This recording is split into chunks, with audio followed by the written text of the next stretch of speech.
I got a really important question from my number 1 and number 2 fans, Violent J and Shaggy 2 Dope. Water, fire, air, and dirt. In crypto. How do they work? Whoa, that's a really important question, Shaggy and Jay. That really cuts to the heart of the issue. Lock your wallets, take your profits.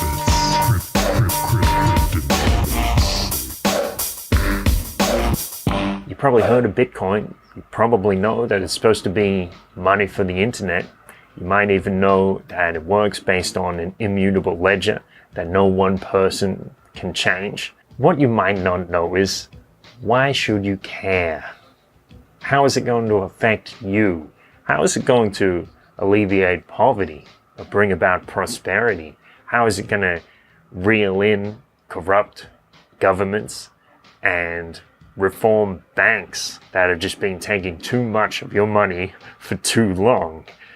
Welcome to Cryptonomics, Principles of Cryptocurrency and Investing. This episode of Cryptonomics is brought to you by Good Questions. You might have heard me use the phrase, karma is real.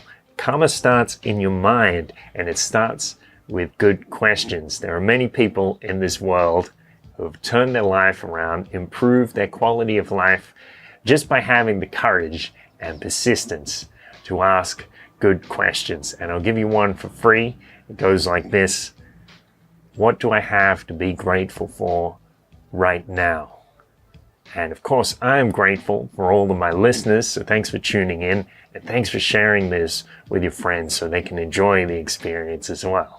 When I first started researching Bitcoin and I started to put the pieces together in my head, I thought, this is interesting. This is kind of like Napster or BitTorrent. So those services that people use to file share, to share music and movies over the internet. They gave the users more power. And in the end, that put pressure on the music and movie industries to keep up, to try to give their users and customers more of what they wanted in the way that they wanted it.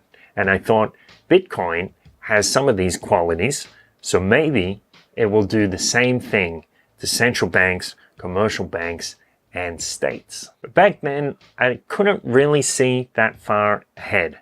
I didn't know what the effects were going to be.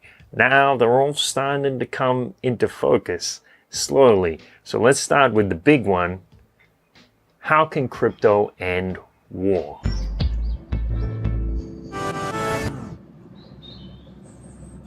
I like to paraphrase Ron Paul when he said, it's no coincidence that the 20th century was dominated by central banks and by war.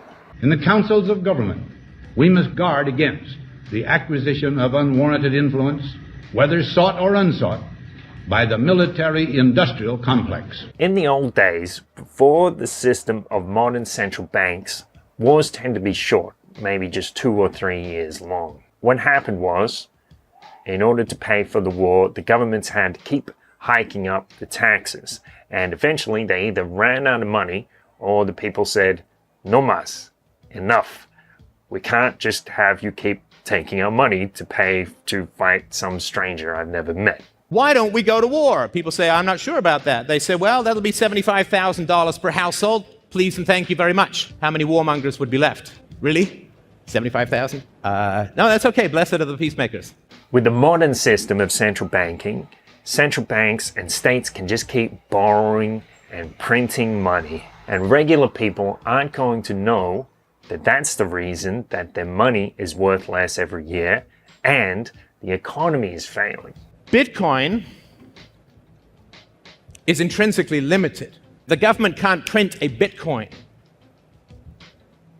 The government in a Bitcoin currency universe has to actually go to the people and ask them what they want. The government will actually have to do what it claims it does, serve the people. Today, in this era of digital cash, we have a real choice. We can choose to withdraw our power and our money from a system of fiat currency that's based on violence. And we don't have to convince our local shop owner to use an anachronism like silver coins.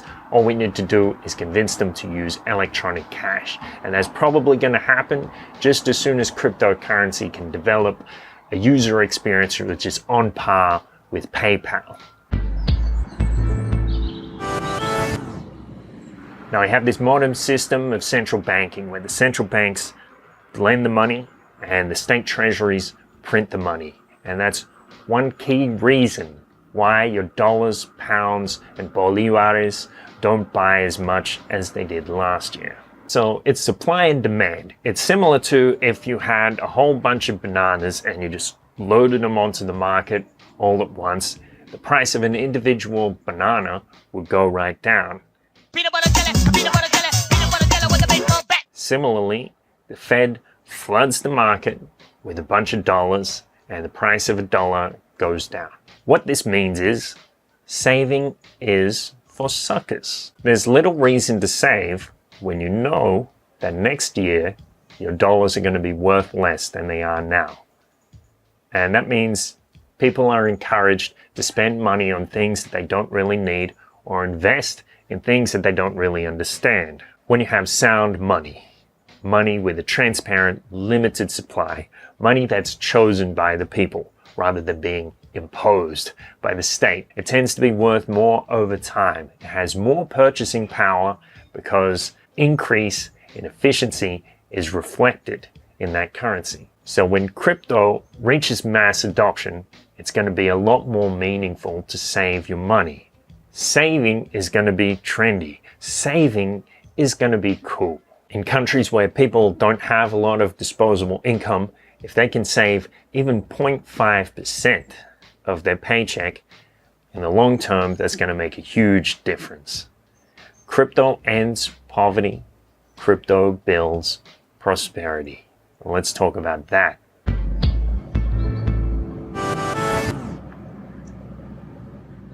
In developed nations, a lot of people are afraid to start their own businesses. And it's partly because the government set the regulations such high barriers of entry. It means you need tens of thousands of dollars of capital to start a business. Imagine a world where if you work for 5 or 10 years, you can save enough money to retire. That's the kind of environment where people will be willing to save for 1 year and then start a business. They know they have a lot less to lose, so they're more willing to take risks. There'll be a lot of entrepreneurs out there chasing their dreams. They'll be trying out these crazy ideas, and some of them will even work, and they will become richer because of it, and the world will become richer because of it, because we'll be living in a world of their crazy ideas. Now let's talk about raising capital. It's not easy to find $1 million, but with the advent of ICOs, it's actually got a lot easier. Now, that means a lot of people are out there coming up with these sci-fi projects. What's up, homie? Huh? And trying out these weird things. A lot of them really will turn out to be fiction projects, but some of them will be real. And of course, as time goes on in the crypto market, people are going to invent more accountability measures. So things like holding the money in escrow and time-locked smart contracts, independent auditing. It's going to keep these sci-fi projects with their focus on Mars. It's going to keep their eyes on the Starship Enterprise. Now let's talk about the other side of the ICO. Let's talk about being a speculator. Now, for a long time, there was this idea called a qualified investor. And what it normally means is a millionaire. The government restricts you by law from investing your money in something that's very risky. If you wanted to invest in the early stages of a project, the government would say, no, that is too risky for you. You don't know how to manage your own money. Basically, you had to be really rich before you could take a shot at being really, really rich. For example, 2004, Peter Thiel bought 10% of Facebook. He paid about $500,000 for it. 8 years later, at the initial public offering, it was worth $500 million. Now, those kinds of 1000x gains were completely off the table for nearly everybody until ICOs became a thing. In 2004, if you wanted to invest $10 into Facebook, it was impossible. You just couldn't do it. But now, with ICOs, you can do stuff like that. So if there's a new project coming up, a new social media site, you could buy $10 worth of their token, and you might see those kind of Peter Thiel crazy returns. Crypto ends poverty, crypto builds prosperity. If you didn't know before why you should care about cryptocurrency, I hope you have a little idea. I hope you can see how technology like this could make some real change in the world for regular people like you and me. Let me know what you think. Leave a comment. Am I being too optimistic? Am I not being optimistic enough? Is Bitcoin really a New World Order Rothschild scheme to control your brains and your children's DNA? Thank you for listening, and thank you for sharing this so your friends can also get some insight into the bigger picture, into the dream of cryptocurrency. Quick note, if you're watching on YouTube, of course I've been publishing these videos on the Cryptonomics channel.